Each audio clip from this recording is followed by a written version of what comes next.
ณใจกลางทะเลทรายนิวเม็กซิโกอันแห้งแล้งพื้นที่ซึ่งธรรมชาติท้าทายการดำรงชีวิตในทุกรูปแบบเคยมีอารยธรรมโบราณอันน่าทึ่งรุ่งเรืองมากว่าพันปีโดยมีชาโกแคนยอนเป็นประจักษ์พยานถึงภูมิปัญญาของชาวปวยโบโบราณผู้สร้างชุมชนท่ามกลางสภาพแวดล้อมที่ไม่เอื้ออำนวยด้วยความรู้ด้านวิศวกรรมดาราศาสตร์และวัฒนธรรมที่ซับซ้อน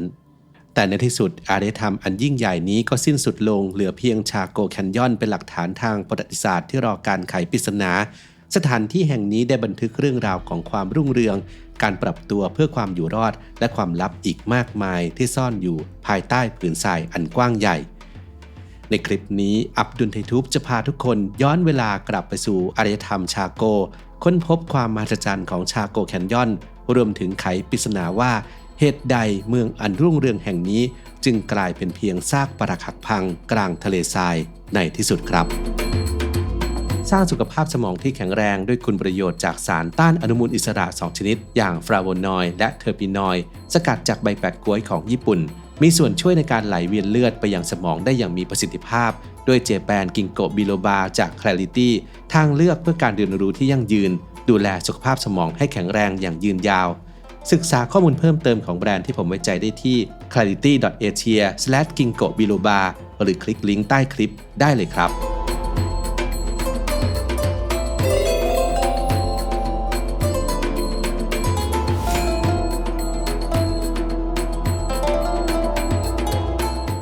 1. ชาโกแคนยอนมรดกทางวัฒนธรรมในทะเลทรายอันแห้งแล้ง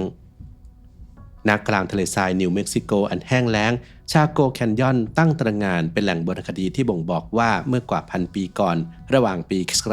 850 ถึง 1250 เคยมีอารยธรรมของชาวอเมริกันพื้นเมืองที่เรียกว่าชาวปวยโบโบราณผู้สร้างสรรค์วัฒนธรรมชาโกและเป็นบรรพบุรุษของชาวปวยโบในปัจจุบันชาวปวยโบโบราณดำรงชีวิตด้วยการเกษตรกรรมโดยเฉพาะการปลูกข้าวโพดถั่วและฟักทองพร้อมทั้งสร้างสรรค์เครื่องปั้นดินเผาที่มีความประณีตงดงามราวกับงานศิลปะชั้นสูงแต่สิ่งที่ทำให้พวกเขากลายเป็นตำนานคือความรู้ความสามารถด้านวิศวกรรมและการก่อสร้างชาโกแคนยอนเป็นหลักฐานสำคัญที่แสดงถึงความก้าวหน้าทางวิศวกรรมและสถาปัตยกรรมของชาวปวยโบโบราณ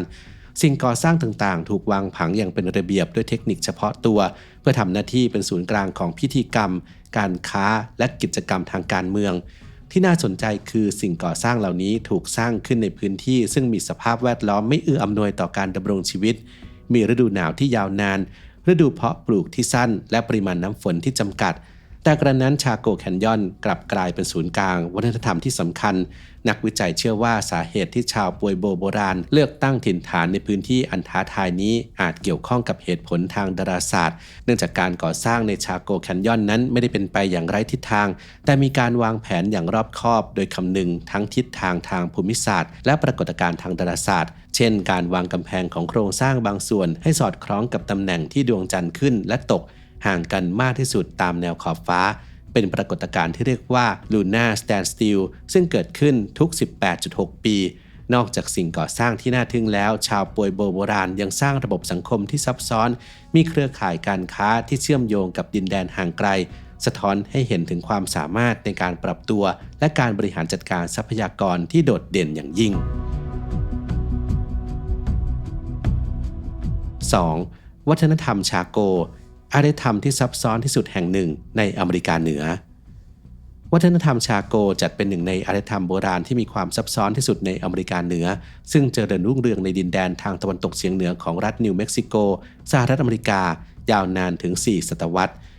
อารยธรรมนี้แสดงออกผ่านโครงสร้างต่างๆที่ได้รับการออกแบบอย่างเป็นระบบในชาโกแคนยอนซึ่งพื้นที่เก็บของจำนวนมากที่พบบ่งชี้ว่าชาวปวยโบโบราณมีบทบาทสำคัญในระบบเศรษฐกิจของโลกโบราณนอกจากนี้ยังมีหลักฐานที่แสดงว่าพิธีกรรมทางศาสนาและระบบการปกครองเป็นหัวใจสำคัญในการดำเนินชีวิตของพวกเขา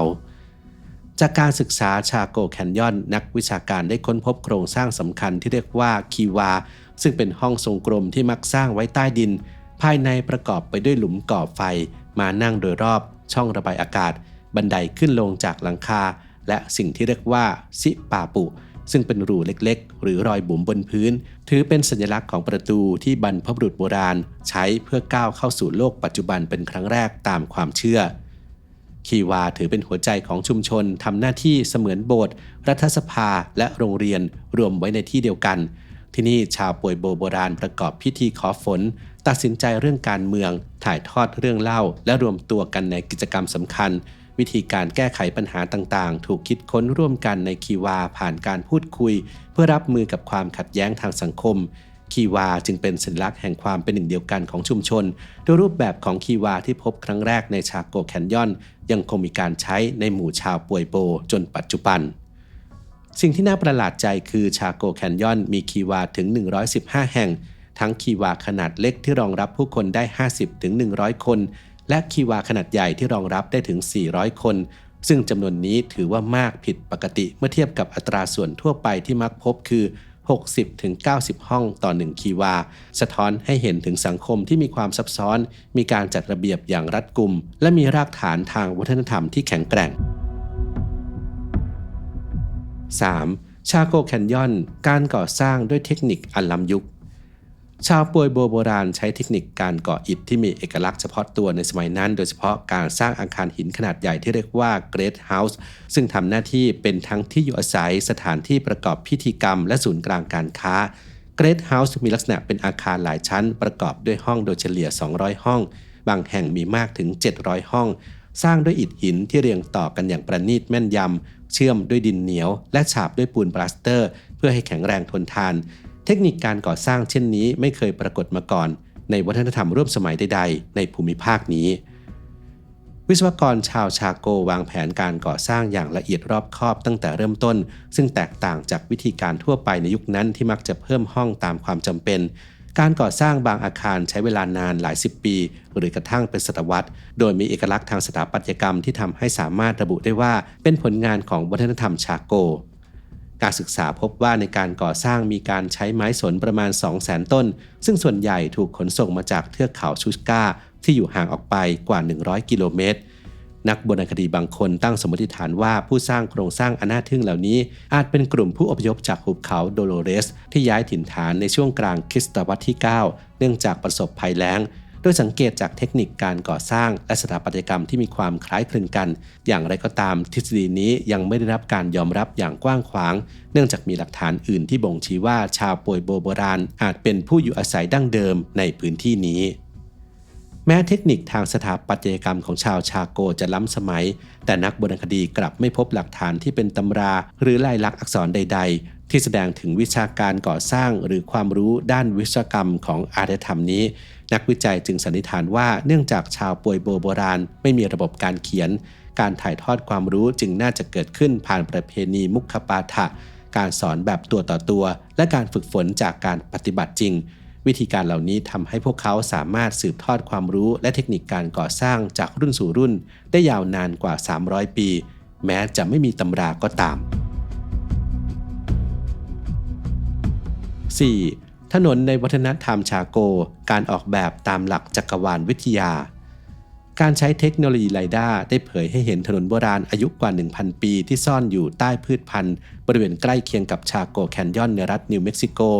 นักวิจัยพบว่าถนนเหล่านี้เป็นส่วนหนึ่งของวัฒนธรรมชาโกโดยถูกสร้างขึ้นในตำแหน่งที่สอดคล้องกับการขึ้นของพระอาทิตย์ในวันเหมายันเหนือภูเขาเทเลอร์ซึ่งปัจจุบันยังคงเป็นภูเขาศักดิ์สิทธิ์สำหรับชาวพื้นเมืองในพื้นที่ถนนโบราณแห่งนี้มีความยาวกว่า6กิโลเมตรและกว้างถึง9เมตรซึ่งถือว่ากว้างเกินความจำเป็นสำหรับสังคมโบราณที่ไม่มียานพาหนะล้อหรือสัตว์บรรทุกโรเบิร์ตวีเนอร์นักโบราณคดีได้กล่าวว่าสิ่งที่น่าตื่นเต้นอย่างยิ่งเกี่ยวกับงานวิจัยของเราเกี่ยวกับถนนชาโกก็คือมันทำให้เราต้องทบทวนความคิดใหม่ว่าถนนคืออะไรและถนนอาจมีความหมายอย่างไรแม้ในปัจจุบันนักโบราณคดียังไม่สามารถระบุวัตถุประสงค์ที่แท้จริงของถนนเหล่านี้ได้อย่างชัดเจนแต่เครือข่ายถนนยุคก่อนประวัติศาสตร์ที่ชาวป่วยโบราณสร้างขึ้นได้กลายเป็นหลักฐานทางโบราณคดีที่มีคุณค่าอย่างยิ่งต่อมนุษยชาติโดยแหล่งโบราณคดีแห่งนี้มีขนาดใหญ่ประมาณเท่ากับรัฐโอไฮโอ 5. ต้นไม้แห่งชีวิตที่ชาโกแคนยอนการค้นพบที่นำมาสู่การตีความใหม่ในใจกลางชาโกแคนยอนมีการค้นพบต้นสนพอนเดโรซาขนาดใหญ่ตั้งตระหง่านอยู่ การค้นพบนี้สร้างความตื่นเต้นแก่นักวิจัยเป็นอย่างมากเนื่องจากชาโกแคนยอนเป็นพื้นที่แห้งแล้งที่ต้นไม้ขนาดใหญ่พบได้ยากจึงทำให้ต้นไม้ต้นนี้ได้รับการตีความว่ามีความสำคัญพิเศษต้นสนพอนเดโรซาต้นนี้เป็นที่รู้จักในชื่อพราซาทรีซึ่งแต่เดิมนั้นเคยเชื่อกันว่าเป็นสัญลักษณ์แห่งชีวิตและเป็นศูนย์กลางของโลกสำหรับชาวป่วยโบราณอย่างไรก็ตามผลการวิจัยล่าสุดกลับชี้ให้เห็นว่ามันอาจเป็นเพียงท่อนซุงขนาดใหญ่ที่ไม่มีผู้ใดเคลื่อนย้ายออกไปเป็นเวลาถึง800ปีและอาจไม่ได้มีความหมายแฝงตามที่เคยเข้าใจเป็นเวลามากกว่า1 ศตวรรษที่ผู้คนสันนิษฐานว่าต้นไม้ต้นนี้มีความหมายอันลึกซึ้งบางคนมองว่าเป็นต้นไม้แห่งชีวิตหรือต้นไม้แห่งโลกและเคยเชื่อว่าเป็นตัวแทนของศูนย์กลางของโลกสำหรับผู้คนในชาโกแคนยอนแต่คริสกุยเตอร์แมนนักวิจัยผู้ช่วยซึ่งศึกษาต้นไม้โบราณได้ค้นพบว่าต้นไม้ต้นนี้อาจไม่ได้เติบโตในชาโกแคนยอนแต่มาจากพื้นที่ห่างออกไปกว่า80 กิโลเมตรเนื่องจากไม่พบร่องรอยของรากลึกและไม่มีหลักฐานที่บ่งชี้ว่าต้นไม้นี้มีบทบาททางศาสนามันอาจเป็นเพียงเสาคานหรือฟืนที่ถูกขนย้ายมาเช่นเดียวกับต้นไม้อีกหลายแสนต้นการค้นพบใหม่นี้นำมาซึ่งสมมติฐานที่น่าสนใจโดยนักวรรณคดีนิวจัดได้เสนอแนวคิดว่าต้นไม้นี้อาจจะเป็นร่องรอยสุดท้ายของป่าโบราณในชาโกแคนยอนเป็นไปได้ว่าครั้งหนึ่งชาโกแคนยอนเคยปกคลุมไปด้วยป่าทึบและท่อนสูงจำนวนมากที่พบอาจมาจากป่าในท้องถิ่นไม่ใช่จากพื้นที่ห่างไกลตามที่เคยเข้าใจอย่างไรก็ตามการวิจัยนี้ยังขาดหลักฐานที่ชัดเจนทำให้สมมติฐานดังกล่าวยังไม่ได้รับการยอมรับอย่างกว้างขวาง 6. ชาโกแคนยอนการล่มสลายอันกระทันหันของอารยธรรมอันยิ่งใหญ่ชาโกแคนยอนถูกทิ้งร้างไปประมาณปีค.ศ. 1130โดยมีหลักฐานทางโบราณคดีที่ชี้ให้เห็นว่าการก่อสร้างทั้งหมดในพื้นที่แห่งนี้หยุดชะงักลงในช่วงเวลาดังกล่าวสาเหตุที่ทำให้อารยธรรมอันเจริญรุ่งเรืองซึ่งมีทั้งโครงสร้างทางสังคมที่ซับซ้อนวิศวกรรมล้ำยุคและความรู้ด้านดาราศาสตร์อันลึกซึ้งต้องล่มสลายลงยังคงเป็นปริศนาที่นักวิชาการยังไม่สามารถหาคำตอบที่แน่ชัดได้จากการวิเคราะห์วงปีของต้นไม้พบว่าในปี 1130 เกิดภัยแล้งครั้งใหญ่ในแอ่งที่ราบทางตะวันตกเฉียงเหนือของรัฐนิวเม็กซิโกซึ่งยาวนานถึง50 ปีภัยพิบัติทางธรรมชาตินี้ทำให้พื้นที่ซึ่งแห้งแล้งอยู่แล้วกลายเป็นพื้นที่ที่แทบไม่สามารถดำรงชีวิตได้เกินกว่าที่ผู้คนในชาโกแคนยอนจะรับมือไหวผลกระทบจากภัยแล้งที่รุนแรงส่งผลต่อหลายด้านโดยเฉพาะการลดลงของผลผลิตทางการเกษตรเนื่องจากระบบชลประทานและเขื่อนที่ชาวป่วยโบราณออกแบบไว้ไม่สามารถรองรับสภาพอากาศที่แห้งแล้งได้อย่างมีประสิทธิภาพการขาดแคลนน้ำและอาหารนำไปสู่ภาวะขาดแคลนและในที่สุดนำไปสู่ทางออกสุดท้ายคือการอพยพออกจากถิ่นฐานเดิมที่เคยอาศัยมานานหลายชั่วอายุคนเพื่อไปหาที่อยู่อาศัยแห่งใหม่ที่เหมาะสมกว่าโดยไม่หวนคืนกลับมาอีกเลยนอกจากภัยแล้งแล้วอาจจะมีปัจจัยอื่นๆร่วมด้วยเช่นการเปลี่ยนแปลงทางสังคมหรือความขัดแย้งทางการเมืองที่มีส่วนทำให้ชาโกแคนยอนกลายเป็นเมืองร้างดังที่เห็นในปัจจุบันสำหรับนักโบราณคดีการศึกษาและนำเสนอเรื่องราวของชาโกแคนยอนถือเป็นโอกาสอันดีในการทำความเข้าใจถึงการเจริญรุ่งเรืองและการล่มสลายของวัฒนธรรมที่ครั้งหนึ่งเคยเต็มไปด้วยผู้คนและสถาปัตยกรรมอันยิ่งใหญ่ที่น่าสนใจคือนักโบราณคดีพบว่ามีคีวาแบบใหม่เกิดขึ้นในชุมชนที่อยู่ห่างไกลออกไปซึ่งมีขนาดใหญ่และรูปแบบที่เรียบง่ายกว่าสร้างเป็นหลุมตื้นๆบางครั้งไม่มีหลังคาและมีการเปลี่ยนจากรูปทรงกลมดั้งเดิมเป็นสี่เหลี่ยมผืนผ้า